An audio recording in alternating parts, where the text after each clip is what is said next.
going to do here will affect the entire Nigeria. I'm a Nigerian. And I'm running for the office of the President of Nigeria. So I believe that what you are doing is for the interest of Nigeria. And I thank you sincerely for that effort.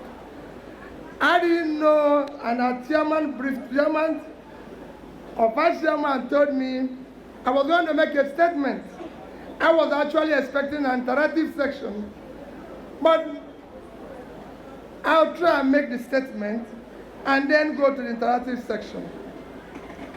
As I thank all of you, I listened to what the two leaders have said, Professor Ango and Arewa said, when they talked about the problem of the country. Everybody is aware of the problem of our country today. And that problem, as difficult as it is, I believe it is solvable. It is not impossible. Nations have passed through that.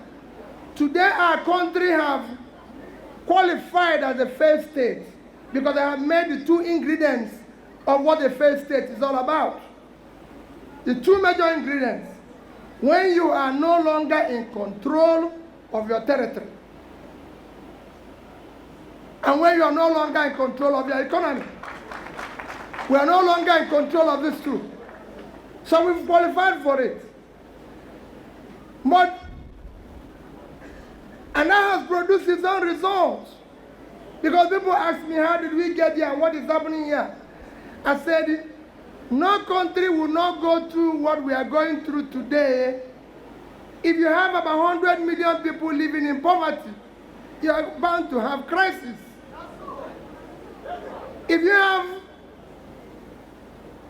35% unemployment, in fact, we're very lucky for a nation of our size to have 35% unemployment. When you combine it with underemployment, it's about 60%, out of which 60% of those involved are your young ones in their productive age doing nothing with all the energy of the youth. And they don't have anywhere to exhibit or to do anything. You have a crisis. You have 20 out-of-school children. And coupled with this unemployment and youth unemployment, you have a high drug prevalence. Drug prevalence in Nigeria today is 14.8%, when the global average is 5.8. It's the highest anywhere. I can go on and telling you the problems of Nigeria, but most of them you know already. So they are not things that you want to hear any longer. What you want to hear is the solutions. Because everybody knows the problem, everybody is suffering, everybody wants struggle. Nigeria is not bereft of ideas. Nigeria is not bereft of ideas or bereft of manifestos. There's very good reading manifestos. There's very good reading ideas in Nigeria. If you go where they're packed, they're beef with them. What is lacking? Is the institutional weakness that is not allowed to deliver them, and the political will. The government we intend to form, I and Datti, with our team, we do things differently. We want to bring a transformative government, purposeful government that will start dealing with the issues. And those issues are known and very clear. The issue of security, which will be decisive. The issues of unity, which will be decisive. The issues of our economy, because it is critical. If you go today, out of the 10 poorest states in Nigeria, 10 is in the north.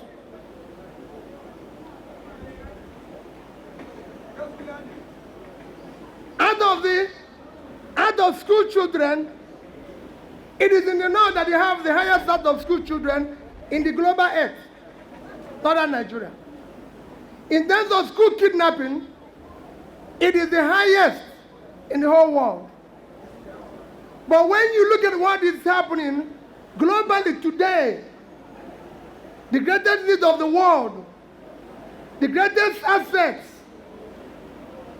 the greatest need of the world today is food. The greatest asset of Nigeria today is in the north. I know people have come here to tell you, or will tell you in the future about oil. Oil is an expiring and a diminishing asset. I know people will tell you about other natural resources. Those natural resources cannot be quantified with the physical assets God gave Nigeria and gave particularly in the north. And that is what we need urgently to ignite and start. Nigeria today is 200 million, and we have all this problem. It's estimated we will be about 300 million by 2030. It's estimated we are going to be about 400 by 2050. If we have this problem of this crisis when we are 200, what are we going to do when we are 400? So we start now to unleash the greatest assets of Nigeria. The greatest asset of Nigeria today is the vast uncultivated land in the north. How can you have among the poor states of Nigeria a state like Niger State? Niger State has 66 prevalence in poverty index. Niger State sits on 76.3 thousand square kilometers of land, fertile land. And the only avenue, 7 to 8 local governments there are taken over by bandits. And they are waiting for subsidy allocation from Abuja, which is less than 5 billion naira a month. So at most they can get the 50 billion with 76.3 thousand square kilometers. They can't export anything. They are not producing the one they're eating. It is unacceptable. Niger State today can be a place where Nigeria can feed itself and export. Netherlands, without water, is 33,000 square kilometers of land. Total agricultural export, including winter, in 2021 is 106 billion euros. When you multiply it by dollars, it's about $120 billion. If Niger State can do 1% of that, it's $1.2 billion. At 650, it's about 750 billion naira. That's 5 times their budget. But they are waiting for 20 billion. We can't do that. Among the poor states of Nigeria is Taraba. Among the poor states of Nigeria is Taraba. Taraba is sitting on 64.4 thousand square kilometers of land. Taraba, Belgium, in Europe, is 31,000 square kilometers. Israel is 22. Taraba is bigger than Israel and Belgium combined. And the land, and Belgium was able to export almost 80 billion worth of agricultural goods. If you go to Taraba, you see the Mambila Falls, one of the best places you can cultivate flour, tea, coffee. I was in Kenya, and I saw in the field young men and women who had just had A little skill, cultivating flower, they paid $100 and all of them. Kenya did export of flower last year of over $500 million. Kenya is not a Europe, it's a third world country. That can grow in Mambila Falls. I was in Ethiopia. Ethiopia did export last year $1.1 billion of coffee. Coffee can grow there. Sierra Leone, with all their trouble, did 1.54 billion in tea. Did gold, did assets. The future of Nigeria lies in the north. And I'm going, what we want to do is to unlock it. We must unlock this greatness. I have been involved in this, and I can tell you, it is easy if we unlock it. Nigeria, when Arewa was talking about rate of exchange. Our rate of exchange is weak because you're not doing anything. Nigeria, that's why we say we want to move it from consumption to production. Nigeria is not producing anything. That's why your currency is weak. A country like Nigeria, a country with 923,000 square kilometers of land, 210 million people living here, our total export last year was 18.9 trillion naira, which if you divide it by 650 today, it will give you 30 billion. For 200 million people, it's unacceptable. We cannot take it. A country compared with another third world country. Vietnam is 331,000 square kilometers. That is a third of Nigeria. Vietnam is 100 million people. That's half of our population. Vietnam export last year is $350 billion. We couldn't do, for a country we are 3 times the size in land, twice the population, we couldn't do 10% of their export. It's unacceptable. We will deal with this country. We have the gold here. If you put us in power today, we'll start unlocking that gold. And the first thing to do, here in Kaduna alone, I lived in this country when there's over 400 industries between Pompai and Chalawa and Kanu. I lived in this country when if we want to look for cash in Nigeria in banking, we say go to Kanu and get cash. Today Kanu is dead. There's no commerce. There's no commercial transaction in Borno State. It's only government transaction. So is Kaduna is dead. We will unlock it and bring it back. And it's not difficult. And how do you undo it? We have a bank of industry. We have a bank of agriculture here. You're involved with agriculture. Our bank of agriculture is dead. It's not giving anybody loan. In a country like ours, a developing country, 3 countries are the biggest banks. Bank of Agriculture, Bank of Industry, and Bank of Infrastructure. What are we going to do? I financed one of the biggest rice farmer in this country, Unza in Kanu. Ask him, as the banker financed him. It's there. You can go there and see. And that is what we need to do. And I can tell you, you talked about India. Punjab, one state in India, have over 700 tractors. The entire Nigeria have less than 50 tractors. It will not work. Not again. We are consuming, we are wasting our time. We have to bring governance back here and deal with this issue. We will unlock this. If you go to a bank of agriculture here, what am I going to do with it? I'm a banker. I'm a financier. So I know what it is. What we need to do is to get federal government I'll call all the bank. All the bank will be shareholders in Bank of Agriculture.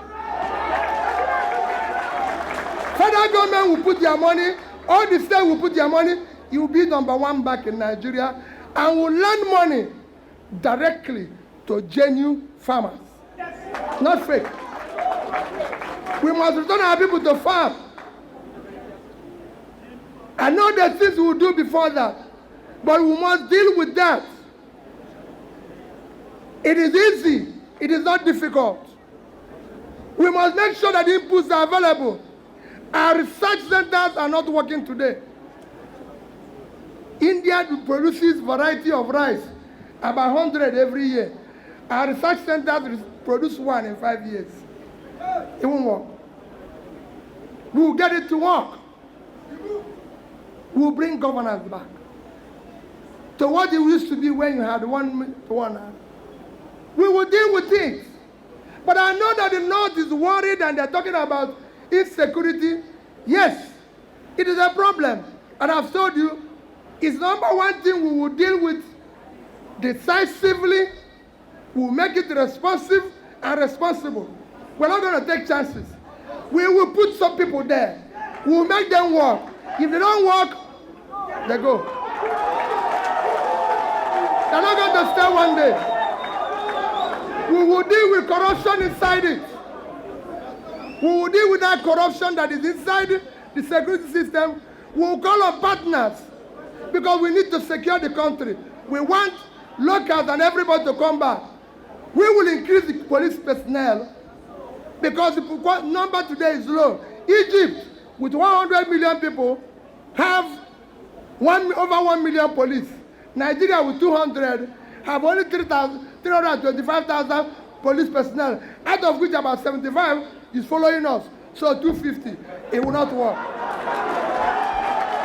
We will increase the number. We will make it work. We have people who can make it work. It is not possible.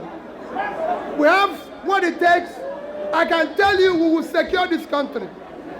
I know what I'm doing, what I'm saying. We will deal with the issue.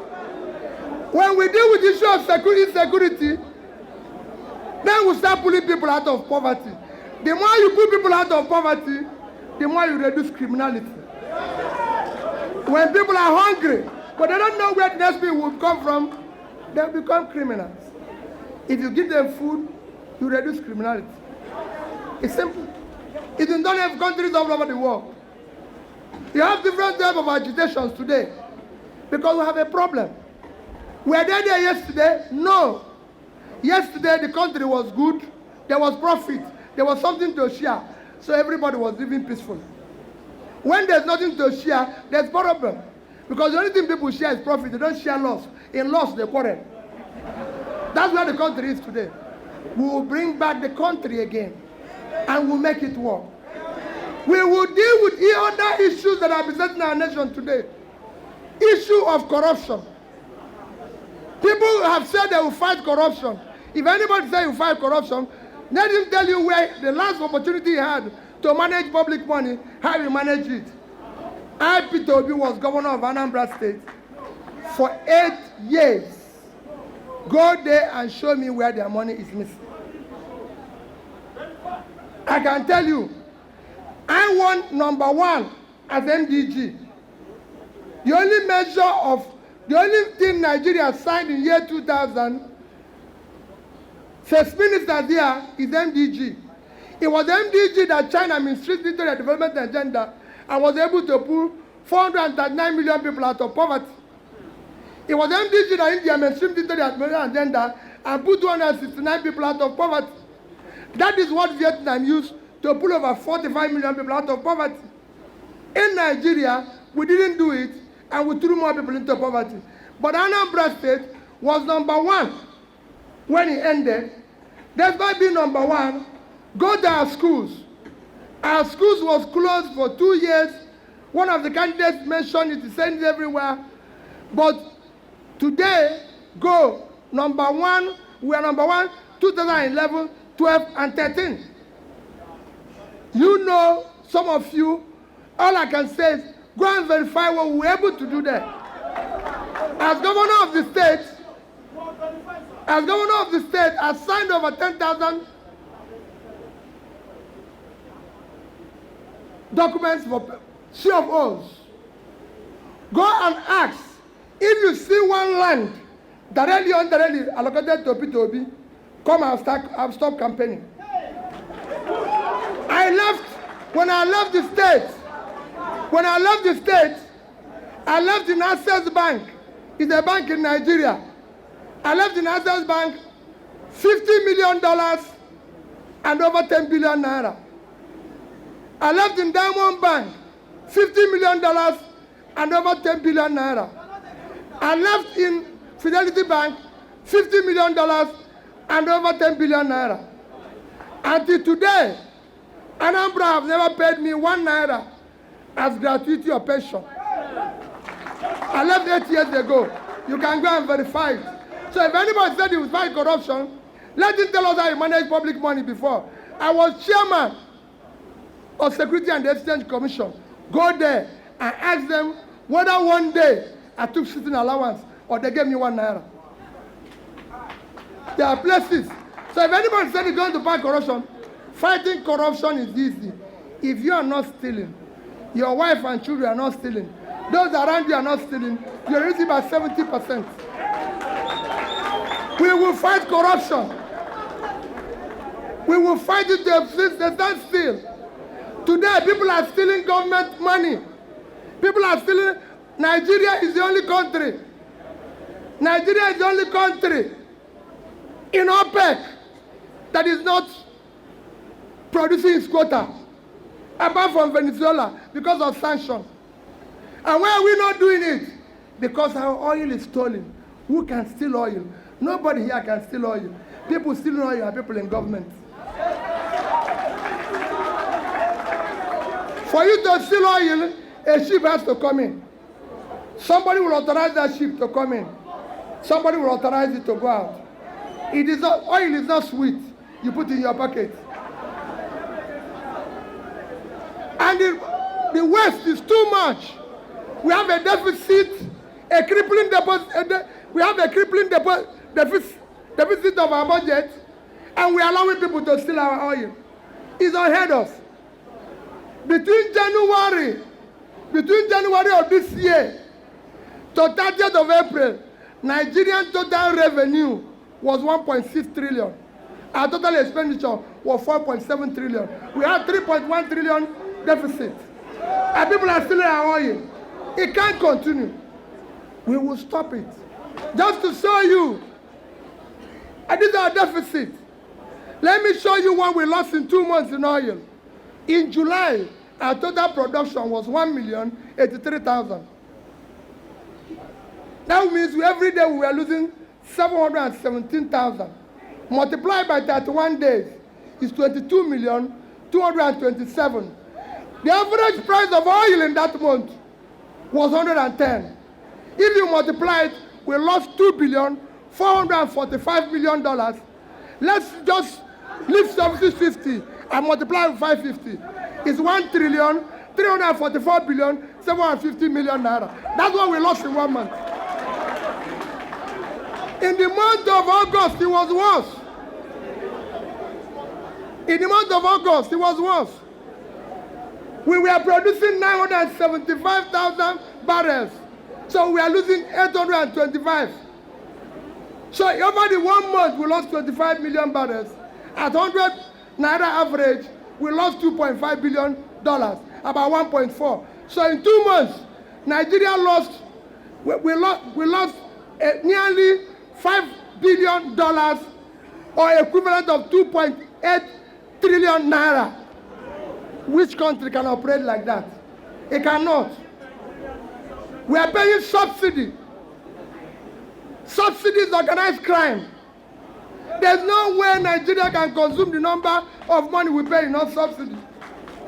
That is the money we want to save and throw into productive sector in the north and get this unemployed youth that is giving everybody a problem to have something to do and we reduce their criminality. It is doable. It is not rocket science. It's happening in other nations. It can happen in Nigeria. So my dear people, all I plead is that, yes, as you know, as P2B goes around, there's all sorts of news.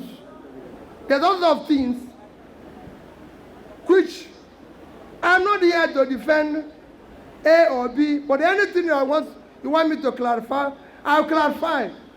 But I want to assure you, today, I'm a Nigerian.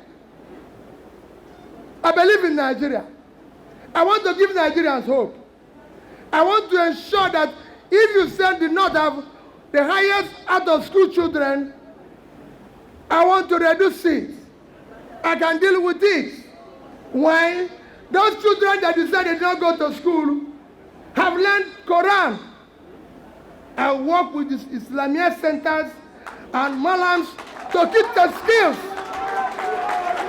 I'll put them skills. I will meet them at the point.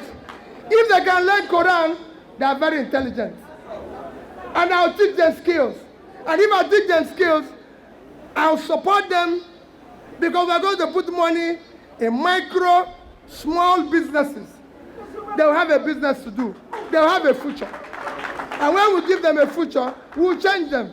There's a lot we can do to change here. And I'm committed to it. And I want you to tell what I'm doing. And people said to me, what is the manifesto? I said, don't worry. I will give you a manifesto. But I'm telling you what I'll do. And I want you to tape it. And I want you to hold me responsible. I will be in charge. I and Datti will be in charge. Nobody will find us wanting. We have the physical, we have the mental and physical energy to do this job. And we are ready for it. Let nobody worry about that.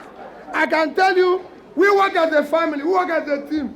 Every single day, when I sought him out, I said, Daddy, I'm not choosing you because I'm looking for somebody from the North. No, I'm choosing you because I'm passionate that whoever I'm going to do this will be as passionate as I am to turn around the North and tell them, I keep saying it, the future of Nigeria depends on the North. I will unlock it. Because I want to be able to say, I want to turn the entire Kano into a farmland and use Kano and Kaduna as processing centers. And you will see it happen. Kaduna here is 46,000 square kilometers of land. Kaduna is 2 times, I can tell you, countries that are that tiny. We can't go on this way. And that is what I want to solve. That is what we want to change. I assure you, I'm sure you have questions. Please feel free to ask me any question. Feel free. I'm here to clarify and tell you who I am. But most important, you know that this is Peter Obi. I'm a Nigerian. I believe in Nigeria. I live for Nigeria. Every day, all I want now is opportunity to create a new future for Nigeria. Next year's election, I'm pleading with you, should not be based on the perimeters we used before. I don't want you, we are now hiring a new MD for this company called Nigeria. I don't want you to hire people based on tribe. Please, don't hire people based on religion. Don't hire people based on my tongue. Don't hire people based on anything. I'm telling you, all this is what the elites used to confuse us, to keep us where we are. No, there's no tribe that is enjoying anything today. The people in the North don't buy bread cheaper than people in the South. The poor people in the North are poor. The poor people in the South are poor. There's no uninterrupted light in the North. There's nothing in the North that is lacking in the South. There's nothing in the South that is lacking in the North. All of them are suffering. There's no place anybody buys anything cheap because of religion. I'm a Christian. The Central Mosque in London, I lived my life in London. Went to the best schools there, from Oxford to Cambridge to... The Central Mosque in London was not donated by the Queen. The Queen is not a Muslim. In Dubai, I'm a Christian, a Catholic. If you go to Dubai, the Catholic church in Dubai, the land and the church was built by Emir of Dubai. So let nobody give us the excuse again. What we want now is progress. What we want now is to employ our youth. Next year's election must be based on character we can trust. What we are selling now is listening to all of us. All of us are going to have a well-written manifesto, a well-written document we'll read out, a well-written this. But what we are selling now is, who among us will you trust? It is a trust issue. Who among us will you trust? We want a character we can trust next year. Who is more competent? Election next year must be on character we can trust. It must be incompetence. It must be incapacity and commitment to start doing the right thing from the first day. We must stop this abuse of our country based on primordial excuses. It is hurting us, and you take a just revenge on our children. Thank you, and God bless you.